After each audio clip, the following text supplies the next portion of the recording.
At around noon on July 17, 2026, a major landslide suddenly occurred near Shachuo community, behind the Wujiang Sengqiao Gallery section, in Hanjia subdistrict, Pengshui Miao and Tujia Autonomous County, Chongqing. According to on-site surveys by geological experts, the landslide was about 60 meters long, 30 meters high, and 10 meters thick, with a total volume of about 18,000 cubic meters. It is a large-scale landslide disaster that caused severe casualties and property losses. This disaster differs from ordinary small landslides by being characterized by strong suddenness, fast speed, and high destructive power. The steep mountain along the Wujiang bank became completely unstable and collapsed, instantly burying a cluster of residential buildings at the foot of the slope and blocking surrounding roads, causing a complete disruption of regional traffic and trapping many residents.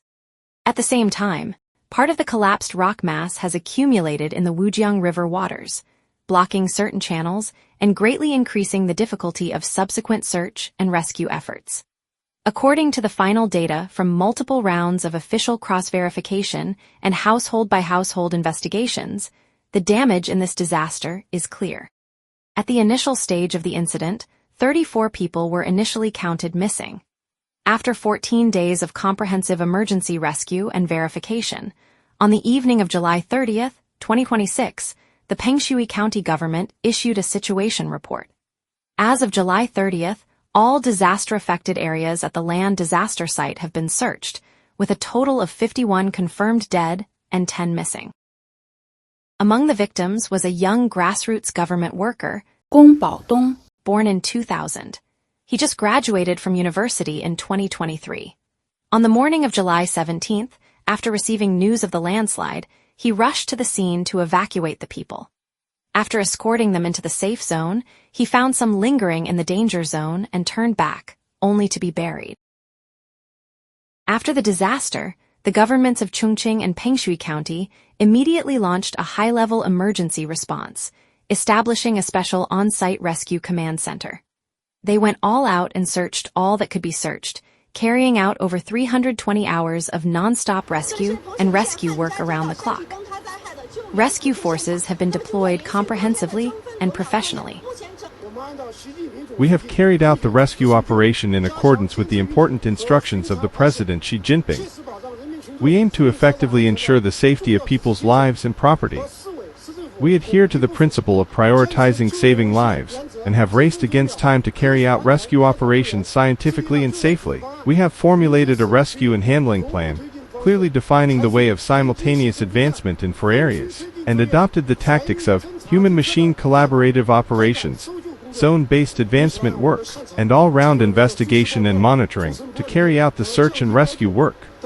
Meanwhile, we are adopting the method of having personnel rest while machines continue to operate and conducting 24-hour shifts, and have already opened the 4th working phase. For the water rescue passage, we will also do our best to continue with the subsequent rescue work. On-site mobilization of fire rescue, geological exploration, medical emergency, public security, and social volunteer forces was mobilized for coordinated operations. In response to the special circumstances of this disaster involving the Wujiang River waters, special underwater rescue equipment and professional technical personnel were allocated to conduct a comprehensive and repeated search within a 60-kilometer radius downstream of the Wujiang River. A total of 69 underwater search and rescue missions involving frogmen and 84 underwater robot operations were completed, with underwater search coverage reaching 22,000 square meters, achieving seamless inspections of disaster areas on land and water. In addition to core search and rescue work, post-disaster response is simultaneously advancing supporting measures such as resettlement, medical care, stability maintenance, and reassurance. The government has set up temporary resettlement sites for evacuees to ensure basic needs such as food, accommodation, and supplies, and simultaneously provides psychological counseling services. Dedicated personnel and special treatment are provided to injured people, ensuring full coverage of medical care.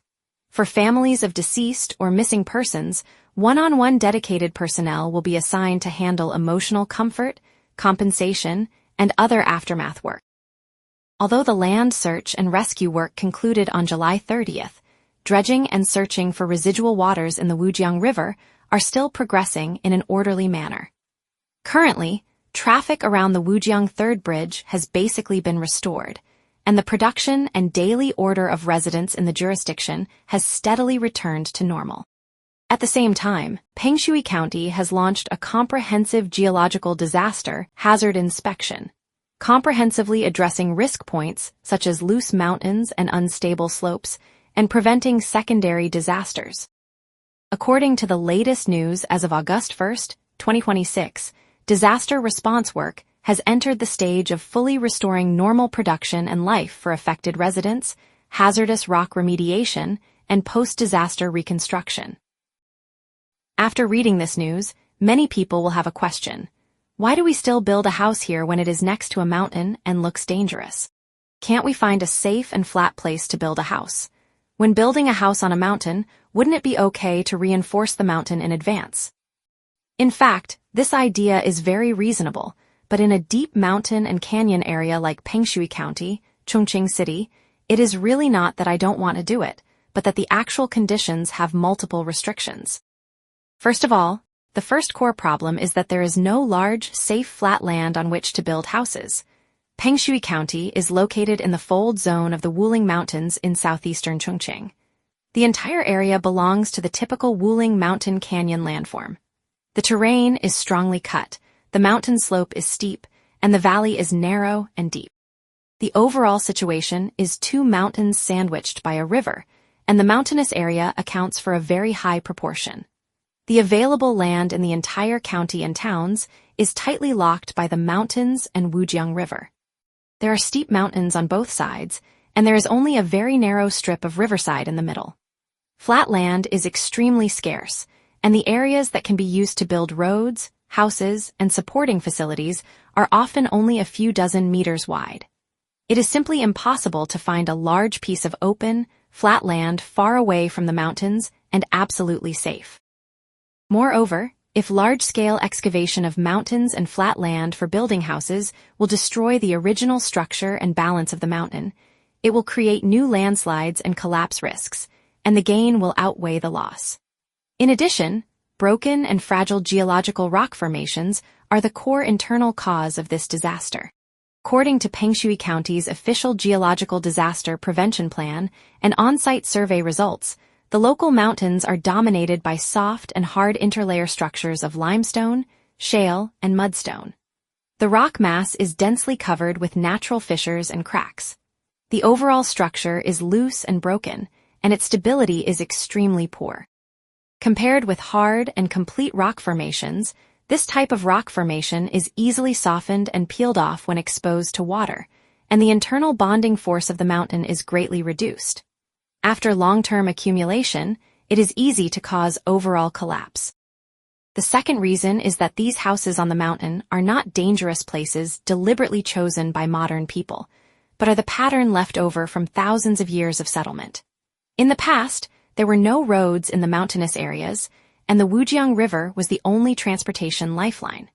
Piers, markets, and villages were all developed along the foothills of the riverbank. Being close to the water is convenient for water collection, trade, and transportation, but traveling and living on the top of the mountain and deep in the mountains are extremely difficult. These riverside homesteads have been passed down from generation to generation and have been lived in for decades or even hundreds of years. Our neighborhood relationships, livelihoods, and shop operations are all rooted here. If we want to relocate as a whole, it will involve the resettlement of a large number of people, huge capital investment, and everyone's attachment to their hometown. It will be extremely difficult to relocate on a large scale. Most of the houses in the area where the accident occurred were self-built by villagers around 2000. In the early years, rural housing construction controls were loose. People only considered housing and practicality when building houses, and would not take the initiative to pay high prices for professional mountain protection. The simple stone wall behind the house can only block small rock falls, but cannot withstand large-scale rock collapse. Moreover, Professional mountain reinforcement is actually extremely costly and difficult, and it is not yet 100% safe. The mountain in Pengshui is a karst landform with broken rock layers and many cracks, which are easily softened and loosened by rainwater. To completely stabilize the mountain, we cannot just do simple protection. We need to clean dangerous rocks, pour anti-slide piles, drive deep anchor cables, hang nets and shotcrete on the mountain, and build a complete drainage system to block rainwater from seeping into the mountain. The mountains in the entire residential area are reinforced across the board, with hundreds of millions or even billions invested. Districts and counties have limited financial capacity and can only prioritize the most dangerous points.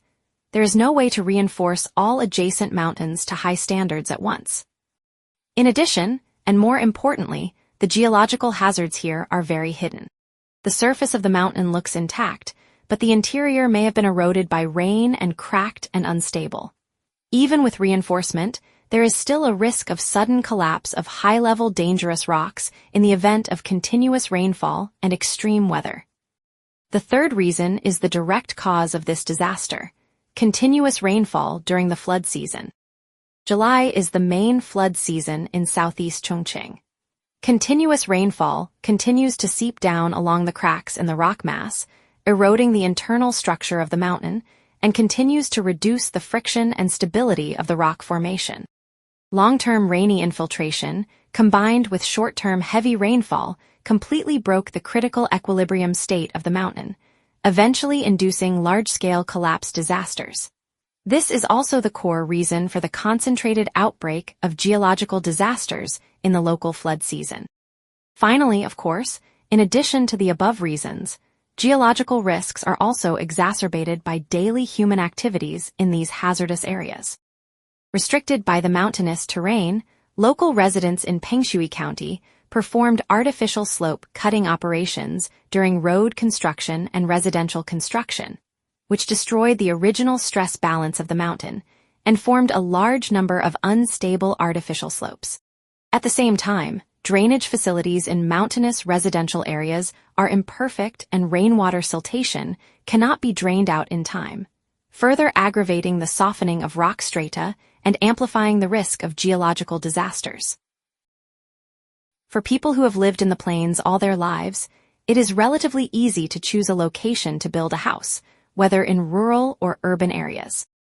However, residential areas in the deep mountains and valleys of southwest China are restricted by terrain conditions and historical factors, and they need to carefully consider where to live. 我们了解到，按照先评估后回迁的工作原则，此前安全转移的1100余名周边的群众呢，正在陆续的回迁。